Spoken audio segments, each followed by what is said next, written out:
It's that time of the day. Yes, it's Talking Pints. Emma Webb is joining me now. She is, a political writer, a speaker, a bit of a media star. She's the UK director of the Common Sense Society. We'll find out more about that.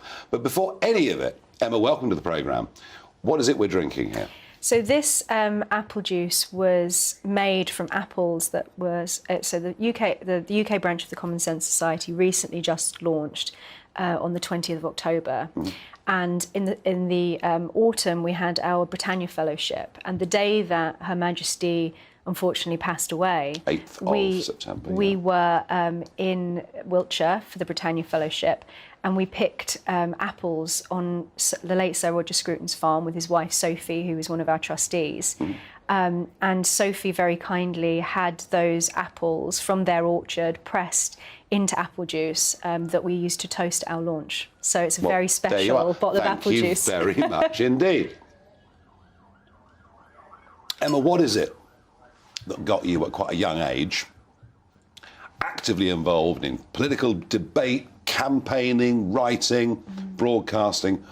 What was it that sort of happened to you? Well, I've always been interested in ideas, but the thing that really brought me sort of into the political circuit, I suppose you'd say. So I started working at the Henry Jackson Society, researching Islamism, of all things. This is post-Cambridge, is it? This is, yeah. And so in 2016, I started working there, but I also, around 2015, I became very interested in things that were going on with the European Union. I was a Brexiteer. I suppose you'd say I was dragged into the sort of active politics side of things by my dislike of the European Union. So the referendum, really? Completely, and I campaigned for vote leave during that period. And I wasn't particularly party political in any way. I was just concerned about issues to do with sovereignty, taking back control, the things that your viewers will be very familiar with. And for me, I think, you mentioned the fact that I'm fairly young in the scheme of things. I think, and I agree with you on this, that we have an issue in this country, I think, and across the West, with this kind of cult of the young. Lots of young people who think they know best. They think that they can, from first principles, know how to build society from scratch, and this sort of utopian thinking. Which of itself's not a bad thing. No, I think having ideals is certainly no bad thing, and I think young people should be concerned and interested in the way that their society is run. But for me, and this goes to the heart of what the Common Sense Society is all about. Yes. Now, you're the UK director. Yes. And the Common Sense Society is in Europe and America as well. So the Common Sense Society started in Hungary as a debating organisation, and it has branches in the Netherlands, in the United States, and in Hungary.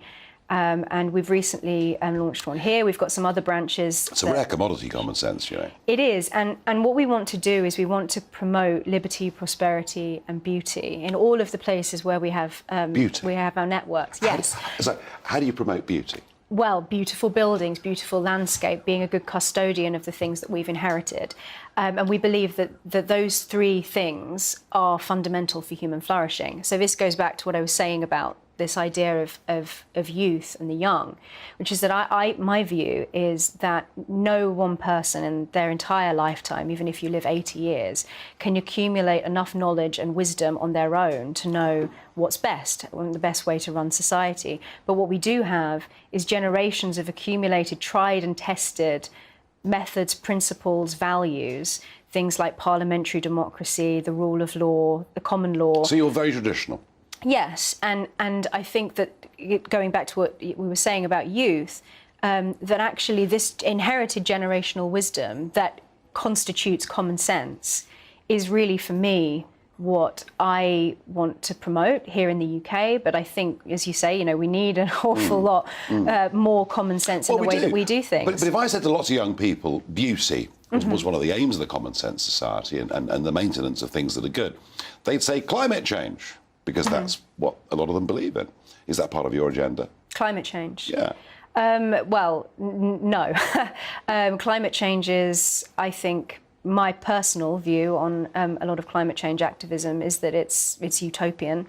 and not speaking about the particular facts of the case because I'm not familiarised with them. But I think that there are important things that need to be preserved, and for me, the environment is something that is very important. The environment is something that constitutes an important aspect of beauty and our beautiful surroundings and our feeling of being at home in the world. That's very important. But I think that a lot of climate change activists, or that brand of environmentalism, is utopian and is actually contrary to how I believe we should be preserving the environment. Quite hysterical in some ways. Absolutely. The other thing, of course, believing in liberty, prosperity. I know you're concerned about government, big government, and it just seems behind us here to get bigger and bigger and bigger, as Liam Halligan was just telling us, taxes go up and the state does more and more and more. Central bank digital currencies. This idea that we'll have a cashless society, and the pandemic has been used by so many people to remove our ability to use cash, and we have these cards and we can be tracked everywhere we go and whatever we spend. And yet there's 100 governments around the world considering central bank digital currencies. Is the battle against a cashless society, against digital cash, are we losing that battle? I think it's pretty clear that we are. Even if you just walk around this area, around Westminster, increasingly you see businesses with signs up saying that they're trialling their shops as cashless stores and cashless cafes. Everybody is being sucked into this. And I think that it's part of a bigger problem. And this actually relates in some ways to the debate around Brexit. Lots of people pointed out that there were those who wanted to stay in the European Union because they were willing to essentially trade their sovereignty and their liberty as a nation in return for small conveniences like being able to go travelling around by train, interrailing around Europe and on their gap year.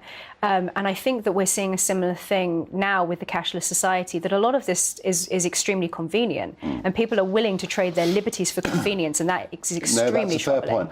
The irony, of course, is that the Turkish barbers will be cash only, but that's a different story that we did at the top of the hour. So is crypto the way to go? Gosh, I mean, I don't understand crypto at all. It's sort of beyond me. I do think that to the degree to which I understand cryptocurrency, it does seem to be a way of liberating people's transactions. And I think that is very appealing to people under the current circumstances where we've seen, for example, PayPal cancelling the accounts of a number of organisations just simply because they disagree with them. We had Toby Young from the Free Speech Society sitting in that chair where you are now, describing the fact that PayPal had cancelled the organisation with no explanation of any kind at all. And there was quite a big campaign against PayPal. And the Free Speech Union not being an organisation that is pushing for any particular agenda other than to liberate people to be able to speak freely about anything that they want to. And so I think that will make crypto much more appealing to people, because we're seeing it not just PayPal is one example, but we're seeing it all around the world. What about the Canadian truckers? Exactly, penalising people financially for expressing perfectly legal views. Even the sentence "perfectly legal views," in my opinion, is a bit absurd. But that is a very worrying trend, and people are going to need to escape that in order to be able to continue living their lives if this continues to go in the trajectory that it's on.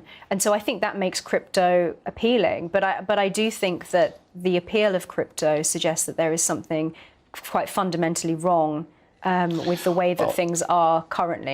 I was at the Bitcoin conference a couple of weeks ago in Amsterdam and talked to lots of delegates, and their biggest reason for believing this was Bitcoin in this particular instance, their biggest reason was their distrust and fear of government control of their lives. It's very interesting. Emma Webb, Common Sense Society is relatively a fledgling in this country. Are you going to turn it into a big, successful organisation? Yes, I think our launch, we started at the Claire Fox's Battle of Ideas, and we had a panel there, and that was followed by our launch at the Reform. It was a huge success. We have this momentum that is really quite. That's a far left. That's a far left organisation. We have isn't there's this energy to what we're doing, that not just only within our private network, because obviously we were sort of operating privately before we had our public launch, but also publicly. There's so much energy of people wanting to really be involved in what we're doing. And so I think even just from the launch alone, that was a huge success. And I think that we're really going places, as we have done around the rest of the world. I've been involved in fledgling organisations, and the only way you can make them grow is to have belief, which you clearly haven't. Thank you for joining me on Talking from Roger Scruton's old Appleyard. Thank you very much.